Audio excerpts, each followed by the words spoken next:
नमस्कार विद्यार्थी मित्रांनो. ध्येय अकॅडमी या प्लॅटफॉर्मवर मी प्राध्यापक महेश सर आपलं सर्वांचं स्वागत करतो. आजच्या लेक्चरमध्ये आपल्याला शेकडेवारीचा जवळपास 8वा पार्ट बघायचा आहे मित्रांनो. ऑलरेडी आपण 7 पार्टमध्ये याचे काही क्वेश्चन बघितलेले आहेत आणि आजचे जे क्वेश्चन असणार आहेत ते सर्व एक्झामला विचारलेले प्रश्न आहेत, PYQ क्वेश्चन आहेत. ठीक आहे, चला आपण स्टार्ट करूया. आजचा पहिला क्वेश्चन आहे मित्रांनो, बघा, आगगाडीचे प्रवास भाडे 20% वाढवले, पुन्हा सलग 2 महिन्यात 10% आणि 25% वाढवले, तर सुरुवातीच्या प्रवास भाड्यात एकूण किती टक्के वाढ झाली असा प्रश्न विचारलाय. बेसिक शेकडेवारीचा प्रश्न आहे. फक्त तुम्हाला इथे टक्के काढायचे आहेत. सपोज सुरुवातीला प्रवास भाडं 100% होतं, आपण असं समजूया. बरोबर आहे.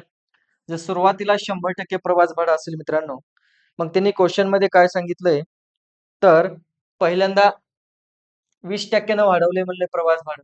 मग मला सांगा 100% होतं, सुरुवातीला 20% वाढवलं, तर 100चे कितीही टक्के काढलं तुम्ही तर ते तेवढंच असतात मित्रांनो. 100 होतं, 20 न वाढलं म्हणजेच किती झालं? 120 झालं. किती झालं? 120 झालं. बरोबर आहे. पुन्हा काय झाले मित्रांनो बघा, पुन्हा वापस सलग 2 महिन्यात 10% 25% वाढवले. पुन्हा 10% वाढवलं. बरोबर आहे. अजून 10% वाढवले. मग मला सांगा, जर 10% पुन्हा वाढला असेल तर 120 चे 10% किती मित्रांनो? 10% म्हणजे भागिले 100. कुणाचे? 120 चे. बरोबर आहे. मग हे शून्य, हा शून्य कटला, हा शून्य, हा शून्य कटला, म्हणजे 12 न वाढला असेल. 120 मध्ये जर तुम्ही 12 ऍड केले तर किती होतात मित्रांनो बघा, तर ते होतात 120 आणि 10 130 आणि 2 132 होतात. आता वापस अजून पुन्हा 25% वाढले. आता ह्या 132 चे 25% तुम्हाला काढावे लागतील. बरोबर आहे. मग मला सांगा 25% म्हणजे भागिले 100 कुणाचे? 132 चे. समजून आले?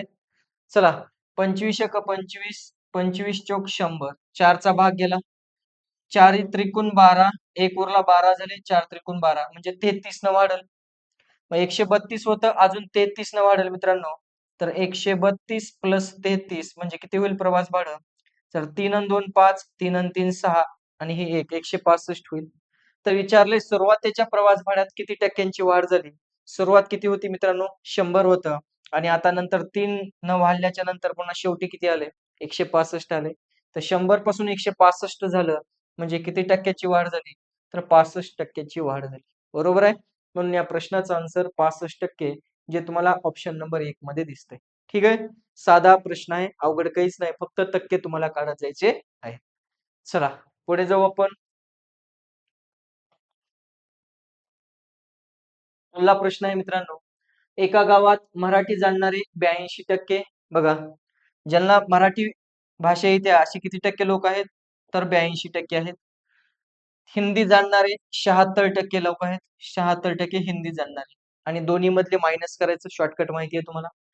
पण दोन्ही भाषा जाणणारे आपल्याला इथं दिलेत ते आहेत 2244.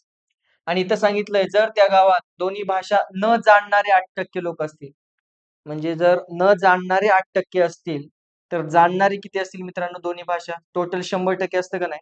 मग 100% मधून जर तुम्ही 8% मायनस केले न जाणणारे, तर राहिलेले 92% लोक असे असतील ज्यांना दोन्ही भाषा येतात. दोन्ही म्हणजे कोणत्या कोणत्या? मराठी आणि हिंदी. तर ते दोन्ही वाले मायनस करायचे ह्याच्यामधून 92%. कारण आपण जाणणाऱ्यांचा डेटा गेलो. ज्याला मराठी भाषा, हिंदी भाषा येते, बरोबर आहे. तर असं ज्यांना त्या भाषा अवगत आहेत, तर तो आपण डेटा घेतलेला आहे. ठीक आहे. मग हे बेरीज करा. 6 आणि 2 8 आणि 8 आणि 7 15. 158 मधून 92 गेलं, किती उरते बघा. 8 मधून 2 गेले, 6 उरले. 15 मधून 9 गेले, 9 आणि 6 15, 6 उरले मित्रांनो.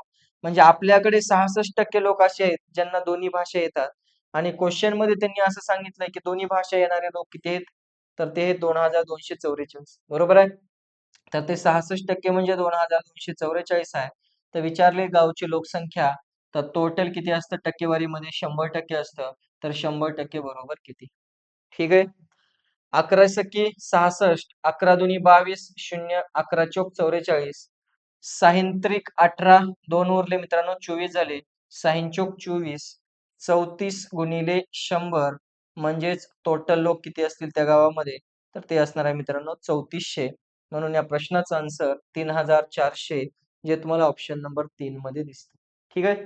तर अशा पद्धतीने हा प्रश्न तुम्हाला सॉल्व्ह करायचा आहे. तर हमखास अशा टाईपचे प्रश्न तुमच्या एक्झाम मध्ये विचारले जातात. कळतंय मित्रांनो? सोपं आहे, अवघड काहीच नाही. ठीक आहे. तर आपण हे सर्व कन्सेप्ट बघितलेले आहेत प्रिव्हियस लेक्चर मध्ये. आपण आता हे सगळे पीवायक्यू प्रश्न घेत आहोत. ठीक आहे. चला पुढे जाऊ आपण. पुढला प्रश्न आहे, अशाच टाईपचा प्रश्न आहे मित्रांनो. बघा, एका शहरात 65% लोक दूरदर्शनवर बातम्या पाहतात. किती टक्के? 65% दूरदर्शनवर बातम्या पाहतील. दूरदर्शनवर. पुढे बघा, पुढे काय म्हटलंय? 40% लोक वर्तमानपत्र वाचतात. 40% लोक हे वर्तमानपत्र वाचतात. वर्तमानपत्र वाचतात. बरोबर आहे? आणि पुढे सांगितले 25% लोक वृत्तपत्र वाचतात आणि दूरदर्शनवर बातम्या देखील पाहतात. दोन्ही वाले आहेत ते मायनस करायचं असतं 25%. बरोबर आहे? चला 5 अन् 0 5, 6 अन् 4 10, 105 मधून 25 गेलं मित्रांनो. 5 मधून 5 गेलं 0, 10 तून 2 गेलं 8. ठीक आहे? 80%. तर विचारले क्वेश्चन मध्ये किती टक्के लोक दूरदर्शनवर बातम्या पाहत नाहीत किंवा वर्तमानपत्र वाचत नाहीत? नाहीत विचारले. हे डेटा कशाचा आला? 80% लोक अशी आहेत, जे लोक दूरदर्शनवर बातम्या पण पाहतात आणि काही वर्तमानपत्रही वाचतात. ठीक आहे. 100% मधले 80% लोक असे आहेत, जे दूरदर्शनवर बातम्या पाहतात, वर्तमानपत्र वाचतात किंवा दोन्ही पण करतात.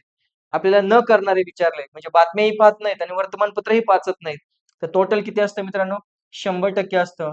मग 100% मधले हे 80% जर मायनस केले तुम्ही, तर राहिलेले 20% लोक असे असणार आहेत, जे वर्तमानपत्रही वाचत नाहीत आणि दूरदर्शनवर बातमीही पाहत नाहीत. बरोबर आहे?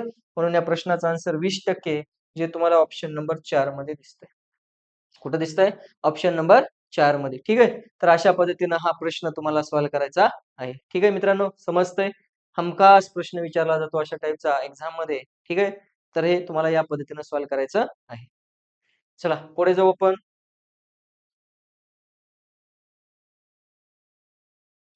बघा, नेहाचा पगार अगोदर 10% कमी केला व नंतर तेजीमुळे 30% वाढवला, तर मूळच्या पगारात किती टक्के वाढ झाली? मग आपण अशा टाईपचा पर्सेंटेजचा पहिलाच प्रश्न बघितला होता आज.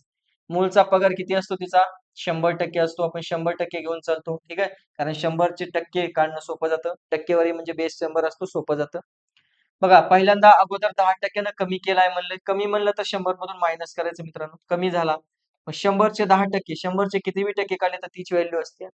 100चे 10% किती असणार? 10 असणार. नसेल तर बघा 10% म्हणजे भागिले 100. कुणाचे? 100चे. तर हे 100 कटलं. 100चे 10% किती? 10. 10 न कमी झाला पगार तिचा. 100 होता, 10 न कमी झाला. म्हणजे 1 वर्ष झाल्यावर तिचा पगार किती झाला? ठीक आहे. सुरुवातीला 100 होता, 10 न कमी झाला म्हणजे 90 झाला. पुन्हा काय झालं? तेजीमुळे म्हणजे ठीक आहे, महागाई वाढली त्याच्यामुळे तिचा पगार सुद्धा मध्ये काय झाली? वाढ झाली. पुन्हा 30% ने तिचा पगार वाढलाय आता. ठीक आहे. मग मला सांगा आता 90 होता. 90 चे 30% बरोबर आहे. 90 चे म्हणजे गुणाकार. 30% म्हणजे काय मित्रांनो? भागिले 100. 0, 0, 0 कटला. 9 त्रिक 27. ठीक आहे. म्हणजे 90 होता, आता 27 न वाढला. किती होता पगार तिचा? 90 होता, 27 न वाढला. म्हणजे आता पगार किती झाला? तर 90 प्लस 27. 0 आणि 7 7 आणि 9 आणि 2 11. म्हणजे तिचा आता पगार मित्रांनो 117 झाला. तर क्वेश्चन मध्ये विचारलंय, तिच्या मूळच्या पगारात किती टक्के वाढ झाली? मूळ पगार म्हणजे सुरुवातीचा पगार हा काही होता.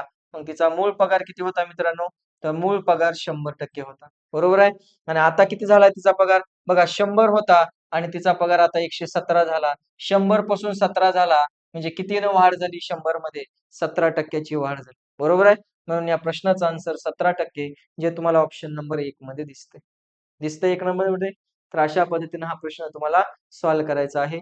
हमखास अशा टाईपचा प्रश्न तुम्हाला एक्झाम मध्ये विचारला जातो. समजतंय मित्रांनो? चला पुढे जाऊ आपण. पुढला प्रश्न आहे. एका वस्तूची किंमत प्रथम 25% वाढली, नंतर 20% कमी केली, पुन्हा 10% वाढली. आता जसं केलं तशाच टाईपचा प्रश्न आहे मित्रांनो. मूळ किंमत किती? 100% पकडून चालायचं. मूळ किंमत 100%. पहिल्यांदा कितीनं वाढल्या? 25% वाढल्या. मग मला सांगा 100 चे 25% म्हणजे 100 मध्ये 25 ॲड करायचं. कारण 100 चे किती बी टक्के काढले तर तेवढेच असतात. 100 चे 25% म्हणजे 25 न वाढले. तर 100 प्लस 25 म्हणजे किती झाले? 125 झाले. पुन्हा 20% न कमी केली. आता बघा 20% न काय झाली? कमी झाली म्हणले आता वाढली नाही. कमी म्हणल्यावर मायनस करायचं. आता 100चे नाही काढायचे, आता 125चे 20% काढायचे. 20% म्हणजे मित्रांनो भागिले 100 कुणाचे? 125चे बरोबर आहे. 20 क 20, 20 पंचे 100, 5 दुनी 10 आणि 5 5 25 म्हणजे तिचा पगार 25 न कमी होईल मित्रांनो. 125 होता, 25 न कमी झाला, वापस तिचा पगार 100 झाला. बरोबर आहे. आणि वापस नंतर पगार अजून पुन्हा 10% वाढला म्हणले. बरोबर आहे. 100 होता, वापस 10% वाढला. मग मला सांगा 100चे किती बी टक्के काढले तर तेवढेच असतात. म्हणजे 10 न वाढत, तर 100 प्लस 10 म्हणजे तिचा आता पगार किती होईल? 110 होईल. तर विचारलंय, तर त्या वस्तूच्या किमतीमध्ये किती टक्क्यांनी वाढ झाली? तर त्या वस्तूमध्ये किती टक्क्यांनी वाढ झाली? ठीक आहे. तर वस्तूचं विचारलेलं आहे. मग मला सांगा वस्तूची मूळ किंमत किती होती? तर वस्तूची जी मूळ किंमत होती सुरुवातीला, तर ती 100% होती आणि आता त्या वस्तूची किंमत किती झाल्या? 110 झाल्या. मग 100 पासून 110 झालं, म्हणजे वस्तूची किंमत वाढली मित्रांनो. कितीनं वाढली? तर 10% वाढली. बरोबर आहे? म्हणून या प्रश्नाचा आन्सर 10% जे तुम्हाला ऑप्शन नंबर 2 मध्ये दिसतंय. ठीक आहे? तर अशा पद्धतीने हा प्रश्न तुम्हाला सॉल्व्ह करायचा आहे. हमखास अशा टाइपचे प्रश्न एक्झाममध्ये विचारले जातात म्हणजे जातात. ठीक आहे? कळतंय? चला पुढे जाऊ. इथून पुढे असे प्रश्न आल्याच्या नंतर तुम्हाला फक्त टक्के काढत जायचे मित्रांनो. ठीक आहे? नेक्स्ट प्रश्न आहे 7:3 असे कर्मचारी बघा, कर्मचारी आहेत आणि व्यवस्थापक आहेत मित्रांनो. व्यवस्थापक. बरोबर आहे? त्यांचं तुम्हाला गुणोत्तर दिलंय. किती आहे रे? कर्मचारी 7 आहेत आणि व्यवस्थापक किती आहेत? 3 आहेत. एका कारखान्यातील 70% कर्मचारी, कर्मचारी 7 होते, व्यवस्थापक 3 होते. आता टक्के काढायचे मित्रांनो. हे गुणोत्तरामध्ये आहे. मला सांगा 7 आणि 3 ला मी असं लिहू शकतो मित्रांनो 70 आणि 30. का? मला सांगा 0-0 कट केल्यावर त्यांचं गुणोत्तरामध्ये काही चेंज होणार आहे का? 7 आणि 30च राहणार आहे का नाही? म्हणून जर तुम्ही 1 शून्य इकडे वाढवलं तर इकडे इकडे 1 शून्य वाढवा. 2 शून्य इकडे वाढवलं तर 2 शून्य इकडे वाढवा. हे का वाढवायचंय? कारण आपल्याला 7चे 70% काढायला पॉइंटमध्ये जातंय. आपण जर शून्य वाढवला तर 70चे 70% काढायला आपल्याला सोपं जातंय. म्हणून आपण कर्मचारी आपण काय पकडू? 70 पकडू आणि व्यवस्थापक आपण 30 पकडू. 1-1 शून्य वाढवू. काहीही फरक पडत नाही. गुणोत्तरामध्ये शून्य वाढवल्यावर काही फरक पडत नाही त्या व्हॅल्यूवर. आता बघा, नवीन कर्मचारी आपल्याकडे 70 झाले आणि नवीन व्यवस्थापक आपल्याकडे 30 झाले. मग त्यानं म्हणलंय काय 70% कर्मचारी. कर्मचारी किती होते? 70 होते. त्या 70चे 70% टक्के म्हणजे मित्रांनो भागिले 100 0-0-0 कटलं. 7-7 49 म्हणजे 70 पैकी 49 कर्मचारी. किती सोपं झालं 70% काढाय. जर तुम्ही ते 7 घेतलं असतं, तर 7चे 70% काढाय किती अवघड गेलं असतं. म्हणून आपल्याला कॅल्क्युलेशन सोपे करायचे म्हणून आपण शून्य वाढवलेला आहे. चला 49 कर्मचारी 30% व्यवस्थापक. मला सांगा व्यवस्थापक किती आहेत तुमच्याकडे? 30 आहेत. आपण 30 पकडलेत. त्याचे किती टक्के? 30%. टक्के म्हणजे भागिले 100. 0-0-0 कटला आणि 3 गुणिले 3 म्हणजे 9. 9 व्यवस्थापक कॅन्टीनमध्ये जेवण घेतात.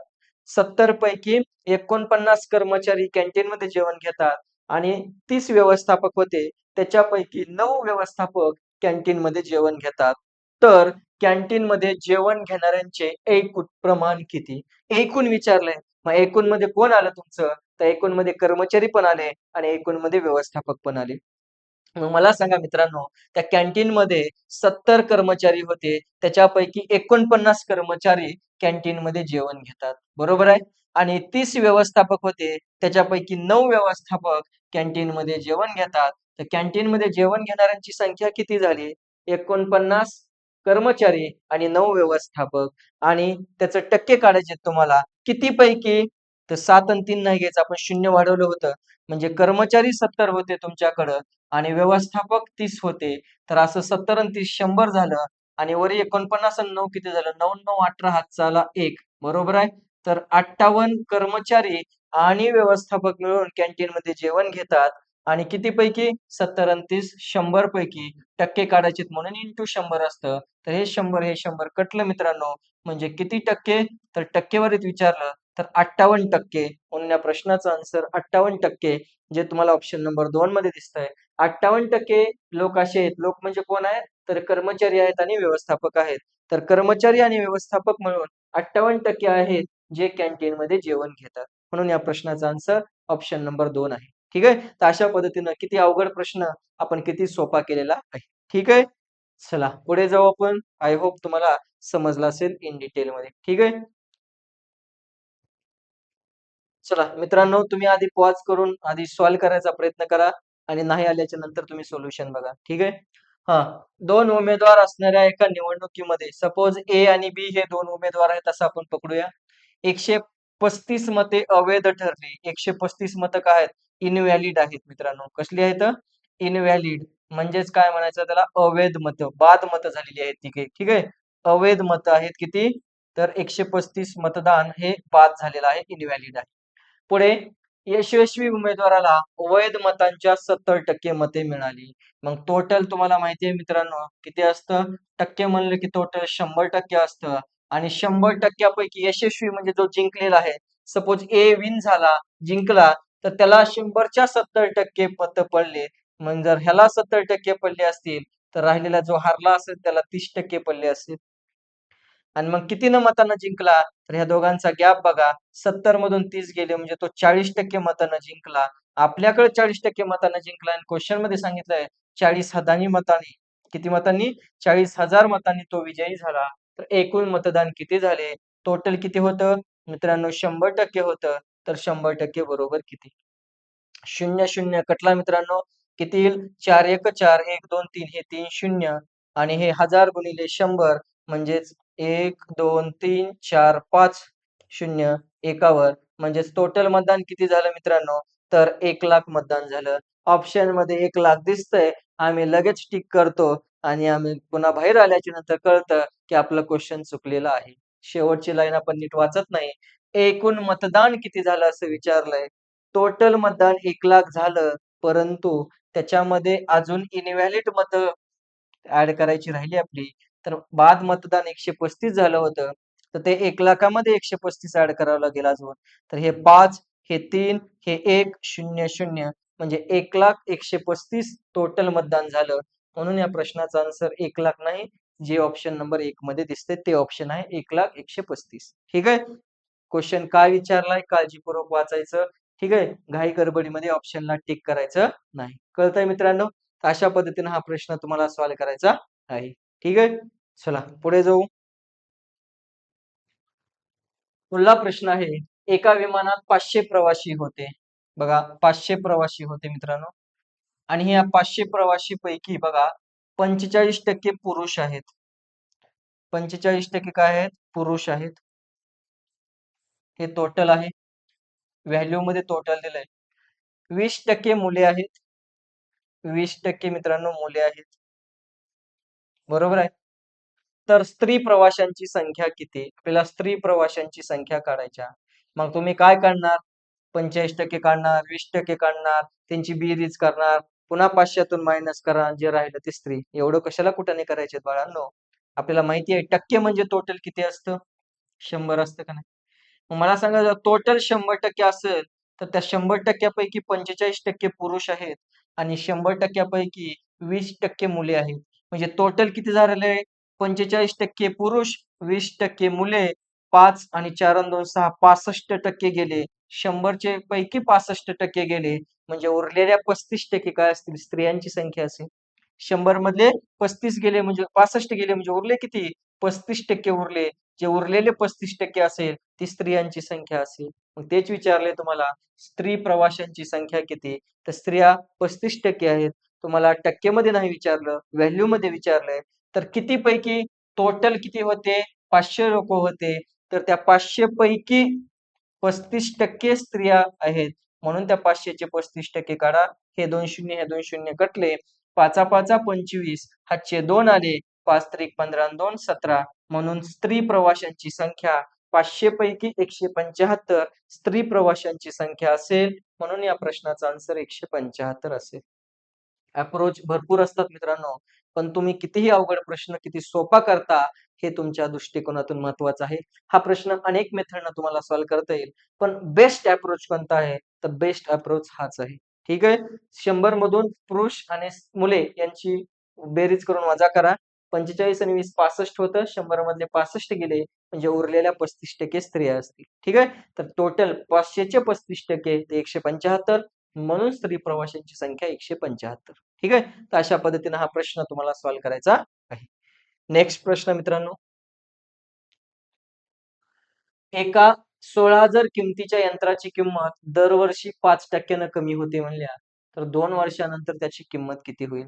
बरा, तुम्ही बकट मेथडनं सॉल्व्ह करता येईल मित्रांनो हा प्रश्न. आपण आपल्या पद्धतीने सॉल्व्ह करू. जशा किमती वाढत होत्या किंवा आपण केलंय 100% पकडून केलंय, तसं हा इथं काय असणार? सुरुवातीला यंत्राची किंमत किती होती? तर 16,000 होती. सुरुवातीला यंत्राची किंमत किती होती? तर 16,000 होती. बरोबर आहे. आणि दरवर्षी कितीनं कमी व्हायल्या रे? 5% कमी व्हायल्या. मग मला सांगा पहिल्या वर्षी 5% कमी होईल. 16,000चे 5%, टक्के म्हणजे भागिले 100. कुणाचे? 16,000चे. किती आले? हे 2 शून्य, हे 2 शून्य कटले. 16 पंचे 80, म्हणजेच 16,000चे 5% किती मित्रांनो? 800. म्हणजे त्या यंत्राची किंमत पहिल्या वर्षी 800 न कमी झाली. 1 वर्ष झाल्याच्या नंतर यंत्राची किंमत किती होईल? 16,000 मधून 800 मायनस करा. किती झाली? 0, 0. 10 तून 8 गेले, 2 उरले. इथं 5 राहिले. 1 वर्ष झाल्यानंतर त्या यंत्राची किंमत 15,200 झाली. म्हणजे 800 न कमी झाली. बरोबर आहे? वापस दुसऱ्या वर्षी सुद्धा 5% कमी होऊ लागल्या. बरोबर आहे? आता ह्या 15,200 चे 5% काढा. 5% म्हणजे भागिले 100. कुणाचे? 15,200 चे. हे 2 शून्य, हे 2 शून्य कटले. 5 दुनी 10, 5 5 25 आणि 1 26, 5 1 5 आणि 2 7, म्हणजे 15,200 चे 5% म्हणजे 760 रुपयानं वापस त्या यंत्राची किंमत कमी झाली दुसऱ्या वर्षी. म्हणजे टोटल किंमत 2 वर्षानंतर किती झाली? 15,200 होती. त्याच्यातली सुद्धा 760 कमी झाली. 0, 10 तून 6 गेले, 4 उरले. 11 तून 7 गेले, 4 उरले. बरोबर आहे? इथं 4 राहिलं. म्हणजेच 2 वर्षानंतर त्या यंत्राची किंमत 14,440 झाली. सुरुवातीला 16,000 होती. दरवर्षी 5% 5% कमी होऊन 2 वर्षानंतर त्या यंत्राची किंमत किती झाली? 14,440, जे तुम्हाला ऑप्शन नंबर 3 मध्ये दिसतंय. 14,440. तर अशा पद्धतीने हा प्रश्न तुम्हाला सॉल्व्ह करायचा आहे. बघा ह्या मेथडने मित्रांनो किती प्रश्न सॉल्व्ह होतील तुमचे. पॉप्युलेशनचे प्रश्न येऊ द्या. तुमची एका वस्तूची किंमत 10% वाढली, दुसऱ्या वर्षी 20% वाढली, तर ओव्हरऑल किती टक्क्यानं वाढली? ते प्रश्न येऊ द्या. बरोबर आहे? तर कसलेही प्रश्न येऊ द्या तुमचे, ह्या मेथडनं तुमचे अनेक प्रश्न सॉल्व्ह होतात. एका मेथडनं अनेक प्रश्न सॉल्व्ह होतात म्हणून आपण ही मेथड यूज केलेली आहे. ठीक आहे? हा सुद्धा प्रश्न अनेक मेथडनं सॉल्व्ह करता येतो. पुढे जाऊ. चला पुढला प्रश्न. एका संख्येच्या 31%, एक संख्येच्या 31% आणि 13% यांच्यातील फरक किती आहे मित्रांनो? 576 आहे. तर ती संख्या कोणती? टक्केवारीमध्ये ती संख्या किती असते मित्रांनो? तर ती 100% असते. म्हणून 100% बरोबर किती? मग सॉल्व्ह करा. 31% आणि 13% चा फरक. 11तून 3 गेले, 8 उरले. 2तून 1 गेला, 1 उरला. 18% चा फरक आहे आपल्याकडे. क्वेश्चन मध्ये 576 चा फरक आहे. तर ती 100% संख्या होती. तर 100% बरोबर किती? 18 एक 18, 18 दोन्ही 36, 18 त्रिक 54, 3 उरले मित्रांनो, 36 झाले. 18 दोन्ही 36, 32 गुणिले 100, म्हणून जी ती संख्या असणार आहे, तर ती संख्या किती होती? तर 3200 होती. किती होती? 3200. म्हणून या प्रश्नाचं आन्सर ऑप्शन नंबर 1 मध्ये दिसतंय, जे तुम्हाला 3200. बरोबर आहे? तर अशा पद्धतीनं हा प्रश्न तुम्हाला सॉल्व्ह करायचा.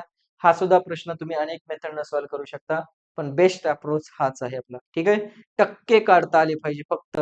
कन्सेप्ट समजल्याच्या नंतर कसलाही क्वेश्चन तुम्ही सॉल्व्ह करू शकता. पुढे जाऊ मित्रांनो. 3 चौकार 8 षटकार मिळून मग मला सांगा, 1 चौकार मारल्याच्या नंतर 4 रन भेटतात. तर त्यानं 3 चौकार मारले म्हणजे चौकारच्या रन किती झाल्या? 12 रन झाल्या. हे रन घेऊ आपण इथं. बरोबर आहे? त्यानं षटकार किती मारलेत? 8 षटकार मारलेत. 1 षटकार मारल्यावर 6 रन भेटतात. तर 8 षटकाराच्या रन भेटल्या त्याला 48. मग मला सांगा, चौकार आणि षटकारच्या मिळून रन किती झाल्या? 8 अन् 2 10, हातचा आला 5 आणि 1 6. टोटल रन त्याच्या किती झाल्या? 60 रन झाल्या चौकार आणि षटकारच्या मिळून.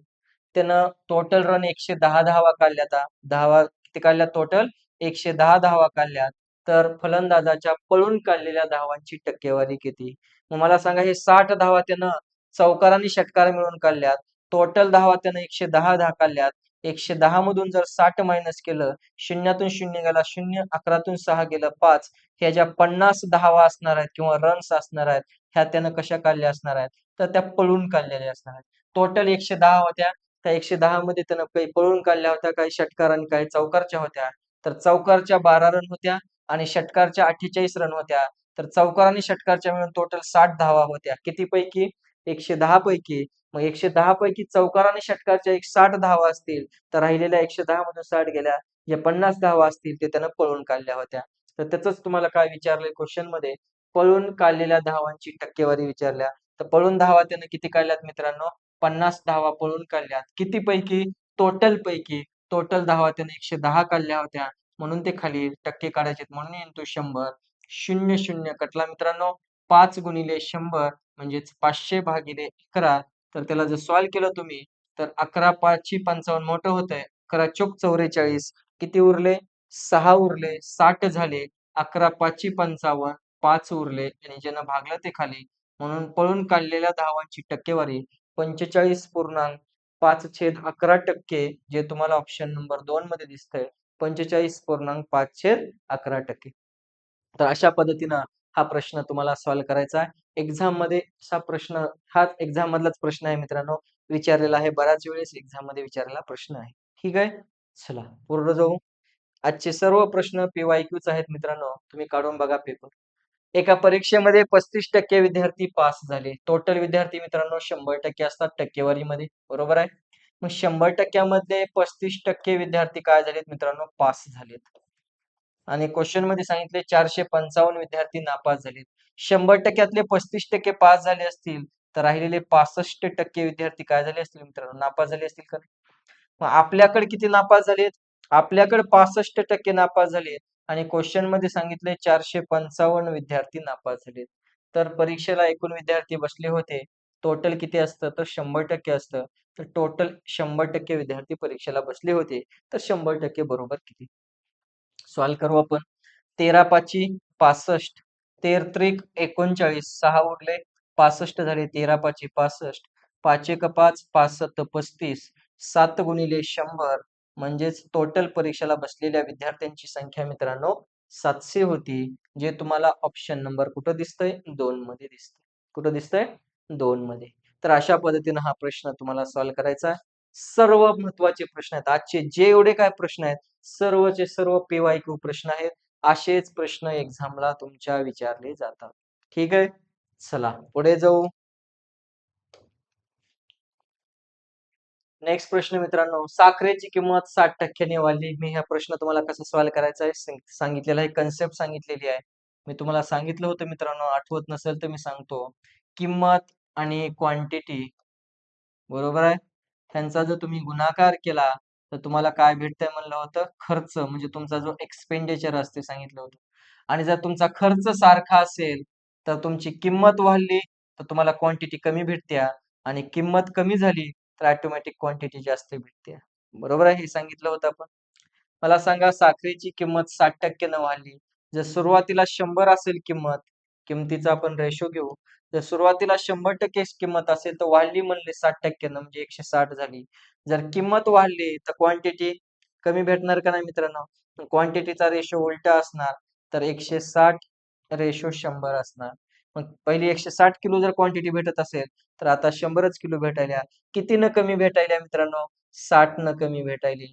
कमी जास्त ह्या ओरिजिनलवर असतंय. ती ओरिजिनल व्हॅल्यू तर खाली घ्यायची असत्या आणि टक्के काढायचे म्हणून इंटू 100 करायचं असतं. 0-0 कटला. बेत्रिक 6, 82 16, 3 गुणिले 100, 300 भागिले 8 म्हणजेच 8 त्रिक 24, 6 उरले 60 झाले. 8 सत्ती 56, ठीक आहे. 8 पंचे 40, 37.5% साखर तुम्हाला काय भेटणार आहे? तर खर्चामध्ये, तर किती टक्के कमी वापरावी म्हणजे खर्चात वाढ होणार नाही. तर 37.5% साखर तुम्हाला कमी वापरावी लागेल. तेव्हा तुमच्या खर्चात वाढ होणार नाही, म्हणजे एक्सपेंडिचर इथं सारखा आहे, खर्च सारखा आहे. तर 37.5% म्हणजेच हेच ऑप्शन आहे तुमचं. 37/1/2 म्हणजे 37.5%, जे तुम्हाला ऑप्शन नंबर 3 मध्ये दिसतं. ठीक आहे, हे सर्व आपण बघितलेलं आहे. तर अशा पद्धतीनं हा प्रश्न तुम्हाला सॉल्व्ह करायचा आहे. कळतंय मित्रांनो? ठीक आहे. चला पुढे जाऊ. 2 वर्षापूर्वी पेट्रोलचा दर ₹90 होता. बघा 2 वर्षापूर्वी ₹90 होता आणि आज प्रति लिटर 120 झाला. तर पेट्रोलच्या दरात शेकडा वाढ किती? 90 पासून 120 झाला मित्रांनो. कितीनं वाढलं पेट्रोल? 30नं वाढलं. वाढ कमी ह्या मूळ किमतीवर होत असत्या. मूळ किंमत किती पेट्रोलची? तर मूळ किंमत पेट्रोलची 90 होती. म्हणून ते 90 खाली घ्यायचं. टक्के काढायचे म्हणून इंटू 100 करायचं. 0 कटला. 3 एक 3, 3 त्रिक 9 म्हणून किती 3 त्रिक 9, 10 झाले 3 त्रिक 9 म्हणजेच पेट्रोलच्या किमतीमध्ये तेच विचारले ना, प्रति लिटर पेट्रोलच्या दरात शेकडा वाढ किती झाली? तर 33.33% पेट्रोल वाढलं त्याच्या दरमध्ये. म्हणून आन्सर असेल 33.33% ऑप्शन नंबर 1 मध्ये दिसतं. ठीक आहे? तर अशा पद्धतीनं हा प्रश्न तुम्हाला सॉल्व्ह करायचा आहे. कळतंय मित्रांनो? समजतंय? चला पुढे जाऊ. 10 किलोग्राम साखरेची किंमत 400 आहे. किंमत किती दिली आहे साखरेची? तर साखरेची किंमत आहे ₹400 आणि क्वांटिटी किती भेटायला मित्रांनो? 10 किलो क्वांटिटी भेटायला. मग मला सांगा ₹400 मध्ये 10 किलो साखर भेटायला, तर साखरेचा पर किलोचा भाव किती झाला? पर किलो भाव किती झाला? तर 400 भागिले 10 म्हणजे साखरेचा पर किलोचा भाव झाला ₹40 पर किलो. ह्याची गरज नाही आपल्याला, पण सांगावं लागलं. ₹400 मध्ये 10 किलो साखर म्हणजे पर किलो ₹40 किलो. 25% साखर फुकट भेटली. पहिली किती भेटत होती मित्रांनो? 10 10 किलो साखर भेटत होती. आता 25% फुकट भेटायल्या. मग पहिल्यांदा जेवढी भेटत होती त्याच्यावरच फुकट भेटणार आहे. 10चे 25%, 25 एक 25, 25 चोक 100, बेदोनी 4, बेपंचे 10, 5 भागिले 2 म्हणजेच 2.5 किलो साखर फुकट भेटायल्या. म्हणजे पहिली 10 किलो साखर भेटत होती. आता 2.5 किलो एक्स्ट्रा भेटायल्या. म्हणजे आता साखर किती भेटेल मित्रांनो? 10 किलो प्लस 2.5 किलो म्हणजे आता साखर भेटायला 12.5 किलो. आता 12.5 किलो साखर भेटायला. किती रुपयामध्ये? पैसे तर तेवढेच आहेत तुमचे. पैसे किती आहेत? किंमत किती आहे? ₹400 आहे. मला सांगा ₹400 मध्ये 12.5 किलो साखर भेटायला, तर साखरेचा प्रति किलोचा भाव किती? जसं ₹400 मध्ये 10 किलो भेटत होती, तर पर किलोचा भाव 40 होता. तर आता ₹400 मध्ये 12.5 किलो साखर भेटायला, तर पर किलोचा भाव किती? पॉइंट काढा, 0 वाढवा. म्हणजे वरी 4000 येईल, खाली 125 येईल. 25 पाचा 125. ठीक आहे. 25 एक 25, 15 25 सख्ख 150. 0 5 त्रिक 15, 1 उरला 10 झाले. 5 दोन्ही 10. म्हणजे आता पर किलोचा जो काय भाव असेल, पर किलो, पर केजीचा जो काय भाव असेल, तो आता ₹32 पर किलो असेल. म्हणून या प्रश्नाचा आन्सर ऑप्शन नंबर मला 32 दिसायले. ठीक आहे. इथं दिसतंय 3 मध्ये. ठीक आहे. तर या पद्धतीने हे प्रश्न असणार आहे. ₹32 पर किलो आता साखर तुम्हाला भेटणार आहे. ठीक आहे. कळतंय मित्रांनो? तर अशा पद्धतीने हा प्रश्न तुम्हाला सॉल्व्ह करायचा आहे. भरपूर वेळेस मोस्ट मोस्ट इम्पोर्टंट प्रश्न आहे. हा प्रश्न तुमच्या एक्झाममध्ये खूप वेळेस आलेला आहे मित्रांनो. खूप म्हणजे खूप वेळेस आलेला आहे. ठीक आहे. म्हणून लक्ष करा. अशा टाईपचे प्रश्न हमखास एक्झाममध्ये विचारले जातात. चला पुढे जाऊ. मित्रांनो हा प्रश्न झालेला आहे आपण त्याचा आन्सर 58% होतं. ठीक आहे. रिपीट प्रश्न झालेला आहे. आपण मागं सोल्युशन घेतलेलं आहे. पुढे जाऊ. ठीक आहे. तर मित्रांनो या पद्धतीनं आपण आज शेकडेवारीचे प्रश्न बघितलेले आहेत. भेटूया पुढील लेक्चरमध्ये. धन्यवाद.